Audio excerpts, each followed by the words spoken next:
Kabut pagi menggantung pekat di atas kanopi hutan Kalimantan. Cahaya matahari enggan menembus lebatnya dedaunan tropis yang menggantung seperti tirai rahasia alam. Di tengah keheningan yang nyaris sakral, langkah-langkah senyap merambat di antara akar-akar besar dan tanah basah. Seragam loreng hantu rimba menyatu sempurna dengan alam, seolah mereka bukan manusia, melainkan bagian dari hutan itu sendiri. Kapten Rama, Komandan Regu, memberi isyarat tangan, ada sesuatu yang tak biasa di depan.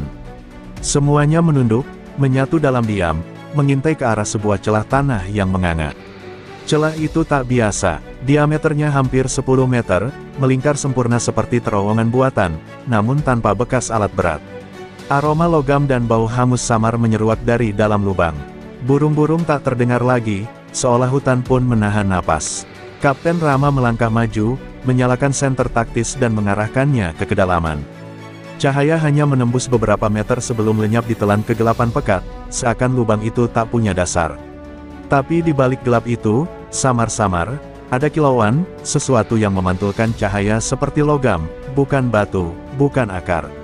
Ini bukan lubang longsor biasa, bisik Serkadika, tangannya menggenggam erat senapan SS-2. Kapten Rama mengangguk pelan, ia tahu insting anak buahnya tajam. Terlalu banyak yang tak masuk akal, tidak ada suara hewan, tidak ada getaran tanah sebelumnya, dan lubangnya terlalu bersih untuk sebuah kejadian alam. Mereka menyebar membentuk perimeter, menyapu area sekitar. Dan di balik semak belukar, mereka menemukan lebih banyak tanda aneh, kabel optik tersembunyi di dalam akar, dan bekas jejak sepatu militer, buatan luar negeri. Dalam hitungan menit, protokol darurat diaktifkan. Kapten Rama mengirimkan koordinat menggunakan alat komunikasi terenkripsi. Tak butuh waktu lama sebelum balasan datang dari pusat komando, tetap di tempat. Dukungan udara dan tim dari Kopassus sedang menuju lokasi. Ini prioritas 1. Jantung Rama berdetak lebih cepat. Perintah itu hanya keluar untuk ancaman strategis berskala nasional. Apakah mereka baru saja menginjak sarang musuh yang bersembunyi di jantung negeri?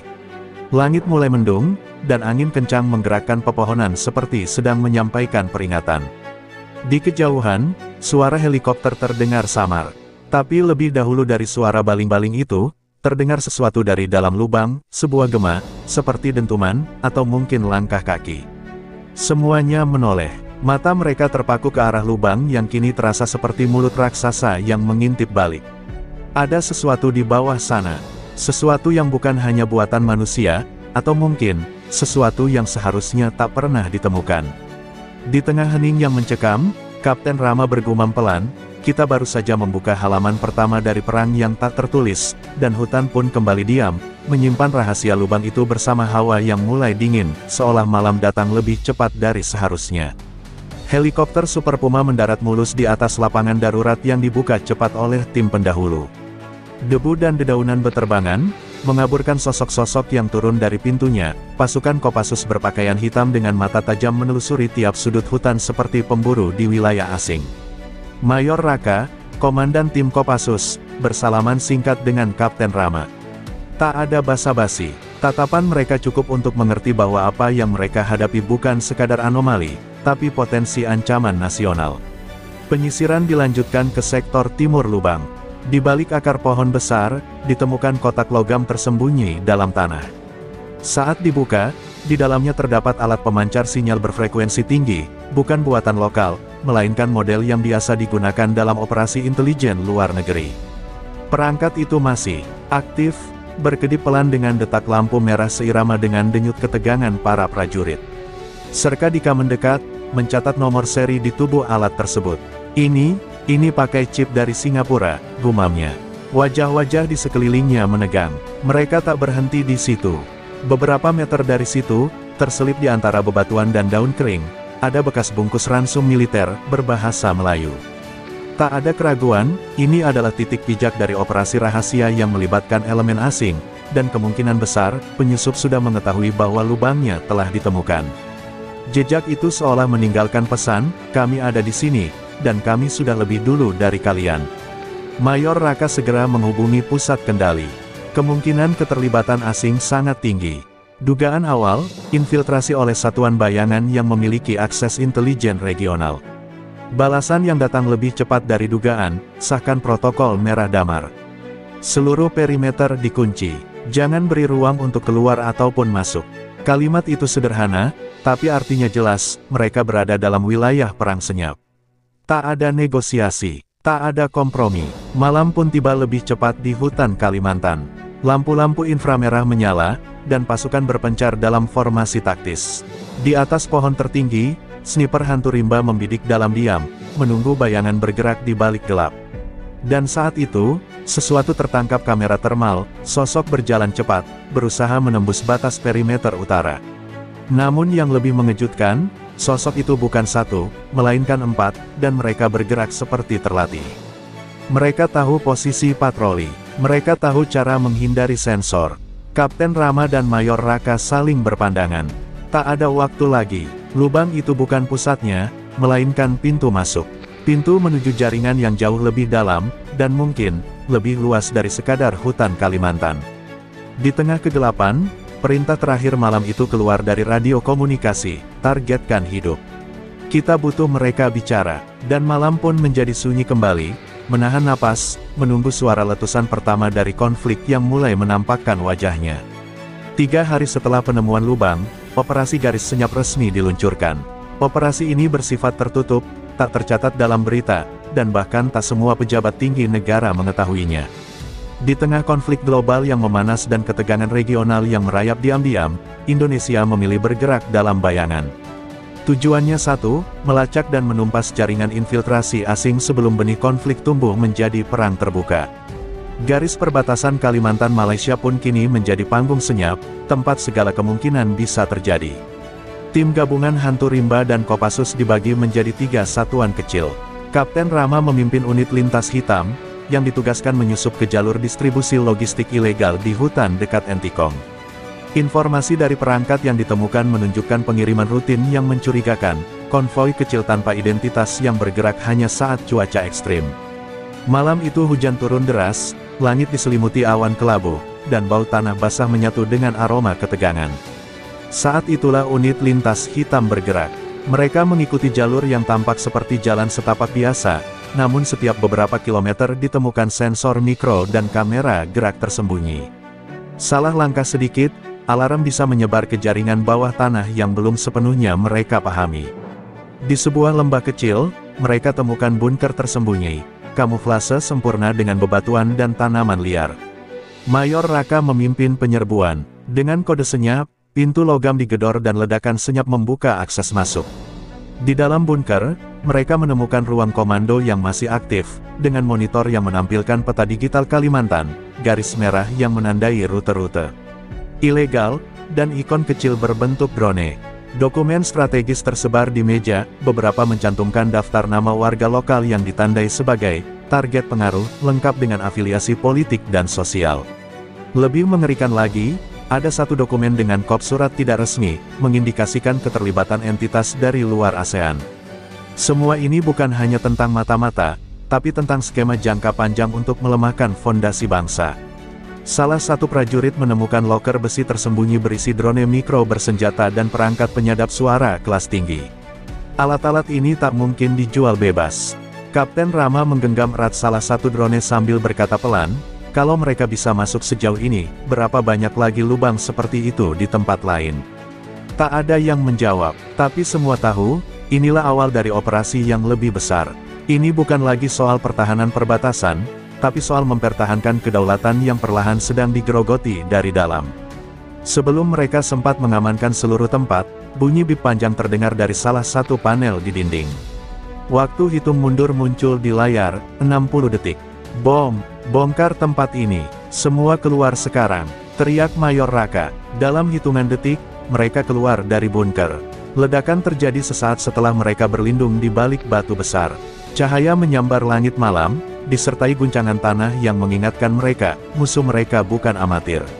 Mereka tahu caranya menghilangkan jejak, dan mereka siap perang. Ledakan dari bunker yang dihancurkan menggema hingga ke dalam hutan, namun itu hanya sinyal dari pertempuran yang lebih besar. Pasukan elit Indonesia yang terdiri dari hantu rimba dan Kopassus kini bersiap menghadapi ancaman yang lebih gelap dan lebih tak terbayangkan. Sebuah lokasi yang telah mereka kenali sebagai sarang musuh, sebuah kompleks tersembunyi yang dibangun jauh di bawah tanah. Dan malam ini, mereka akan turun ke dalamnya. Tanpa ada jalan mundur, keheningan malam terasa semakin berat saat mereka mempersiapkan diri.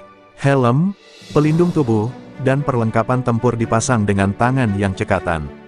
"Ingat," kata Kapten Rama dengan suara pelan namun tegas, "kita masuk ke dalam tempat yang tidak tahu siapa atau apa yang menunggu.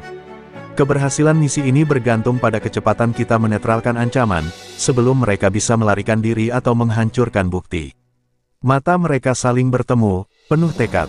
Mereka tidak hanya bertempur untuk negara, tetapi untuk masa depan yang lebih aman. Mereka turun ke dalam lubang, melewati pintu logam yang terbuka otomatis saat didorong oleh tenaga eksplosif yang sudah dipersiapkan. Suara mesin yang berputar dan dinding baja yang bergetar semakin terdengar seiring dengan langkah mereka menuruni tangga sempit menuju ruang bawah tanah yang kelam. Di bawah sana, udara terasa sesak, bercampur dengan bau metalik dan elektronik. Cahaya lampu senter mereka hanya menyoroti ruang yang luas dan kosong, tapi lebih dari itu, mereka tahu ada sesuatu yang bersembunyi dalam gelapnya ruangan itu. Setelah beberapa menit menyusuri lorong, mereka menemukan pintu baja yang tertutup rapat, tak seperti ruang bawah tanah biasa. "Ini bukan fasilitas biasa," bisik Mayor Raka. "Ini lebih seperti markas rahasia." Dengan bantuan alat pembuka pintu otomatis, mereka berhasil membuka akses dan masuk ke ruang utama. Dan disinilah mereka menemukan yang lebih mengejutkan, layar-layar besar yang menunjukkan peta Kalimantan, Papua, hingga wilayah perbatasan Malaysia. Semua titik merah itu menunjukkan lokasi yang sebelumnya tidak terdeteksi oleh satelit atau intelijen konvensional. Ini adalah jaringan yang jauh lebih luas dari yang mereka duga. Di meja depan layar, tumpukan dokumen berisi rincian proyek yang mencengangkan, sebuah operasi besar-besaran. Untuk memperkenalkan ketegangan antar negara-negara ASEAN, disertai dengan propaganda untuk mendukung kelompok separatis di Papua. Satu hal yang sangat jelas, mereka ingin memecah belah negara Indonesia dari dalam.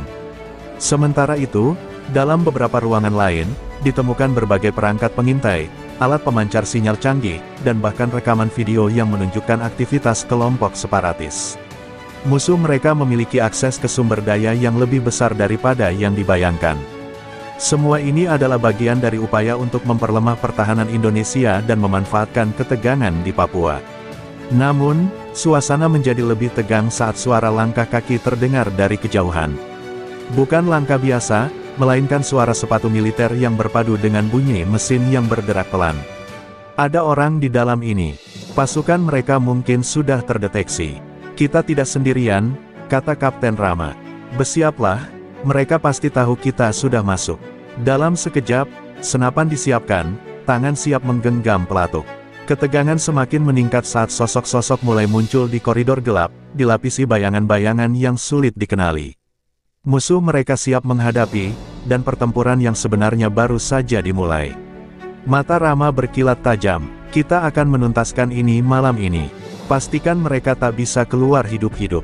Dengan komando itu, pasukan bergerak cepat, menyelusuri lorong sempit menuju sumber suara, memastikan bahwa ancaman yang tersembunyi di dalam lubang ini tidak akan keluar lagi. Sementara pertempuran bawah tanah di Kalimantan semakin membara, di ujung timur Indonesia, situasi tak kalah genting. Papua kembali memanas. Kelompok kriminal bersenjata KKB melakukan serangan mendadak di wilayah Mimika, menewaskan 2 aparat dan menyandera 3 pekerja proyek infrastruktur. Media sengaja diam, tetapi radar militer menangkap sesuatu yang lebih dalam dari sekadar pemberontakan lokal. Intelijen menyebutkan ada pergeseran taktik, dan bahkan kemungkinan koordinasi dengan aktor asing yang ingin menggoyang stabilitas nasional dari dua sisi, Kalimantan dan Papua. Di Jakarta, rapat terbatas digelar di ruang paling rahasia di Mabes TNI. Peta Papua ditampilkan di layar digital, dengan garis merah menunjukkan pergerakan tak biasa di wilayah Pegunungan Bintang dan Lani Jaya. Panglima TNI mengetuk meja. "Kita tidak bisa anggap ini kebetulan. Mereka bergerak saat kita sibuk di Kalimantan." Mata-mata semua yang hadir tertuju pada titik-titik biru yang muncul di layar, lokasi sinyal komunikasi dari perangkat mirip yang ditemukan di lubang misterius. Tak ada waktu. Tim Denjaka, satuan elit laut dengan kemampuan operasi khusus, segera disiapkan. Mayor Arman, komandan tim Denjaka, menerima perintah dengan wajah dingin. Ia tahu medan Papua tak bisa diprediksi, dan musuh di sana tak hanya bersenjata, tapi juga menyatu dengan medan, cuaca, dan propaganda. Malam itu, mereka diterjunkan lewat jalur udara tanpa suara, turun seperti bayangan di tengah kabut pegunungan. Misi mereka jelas, menembus sarang KKB yang diduga menjadi simpul penghubung dengan kekuatan luar. Namun, begitu mereka mendarat, mereka sadar ini lebih rumit dari yang dikira. Penduduk desa sekitar bersikap aneh. Mata mereka penuh ketakutan, tapi juga seperti menyimpan rahasia. Beberapa anak bahkan menyebut kata-kata asing, bukan dalam bahasa lokal, melainkan logat asing yang tak pernah terdengar di Papua sebelumnya. Ada orang luar yang tinggal bersama mereka, bisik salah satu warga dengan suara gemetar. Denjaka segera menelusuri jejak hingga ke sebuah goa tersembunyi di balik bukit batu. Di dalamnya, bukan hanya pos KKB yang ditemukan, tetapi juga alat komunikasi satelit, logistik asing, dan seorang pria berpakaian lengkap dengan insignia militer yang disamarkan. Saat ditangkap, pria itu tidak melawan, malah tersenyum. "Kalian terlambat, semua ini sudah bergerak lebih jauh dari yang kalian tahu," katanya dalam bahasa Indonesia yang fasih tapi dengan aksen Malaysia kental. Dari dokumen yang ia bawa, ditemukan informasi yang menghubungkan operasi di Papua, Kalimantan, dan bahkan kegiatan intelijen yang terlacak hingga Singapura dan Laut Cina Selatan. Semua kepingan mulai menyatu, ini bukan lagi konflik lokal, tapi skema geopolitik yang melibatkan aktor-aktor besar dengan satu tujuan, menciptakan instabilitas regional agar Indonesia runtuh dari dalam. Mayor Arman menatap pria itu dengan pandangan tajam. "Kau pikir kami akan diam?" Pria itu tertawa kecil. "Bukan soal diam atau tidak, Mayor. Ini perang sunyi. Kalian menang satu pertempuran, tapi kalian belum tahu bentuk perangnya." Saat helikopter evakuasi tiba membawa tahanan itu ke markas, langit Papua disapu cahaya petir. Di bawahnya, bayangan konflik baru sudah mulai terbentuk. Dan semua mata kini menatap pada satu hal, siapa yang benar-benar mengendalikan permainan ini. Saat para prajurit di garis depan berjibaku di Kalimantan dan Papua, ancaman yang lebih mengerikan mulai terungkap jauh dari medan tempur, di jantung ibu kota sendiri.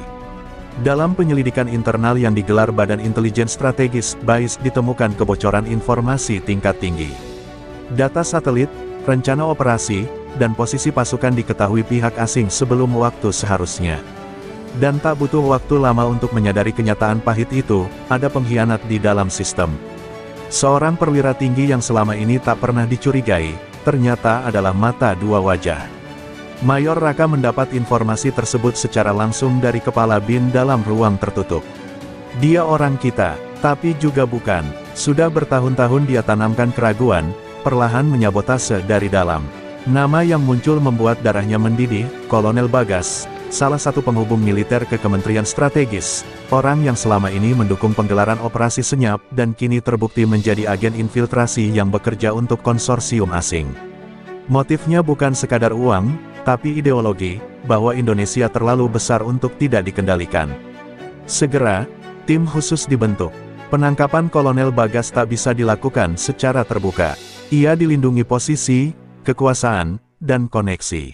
Maka untuk pertama kalinya, pasukan elit diturunkan bukan untuk melawan musuh di hutan, tapi di gedung-gedung pemerintahan sendiri. Kapten Rama dan Mayor Arman kini bersatu, memimpin operasi penangkapan diam-diam di sebuah gedung kementerian yang hanya bisa didekati lewat jalur bawah tanah. Saat penangkapan dilakukan, Bagas justru tersenyum.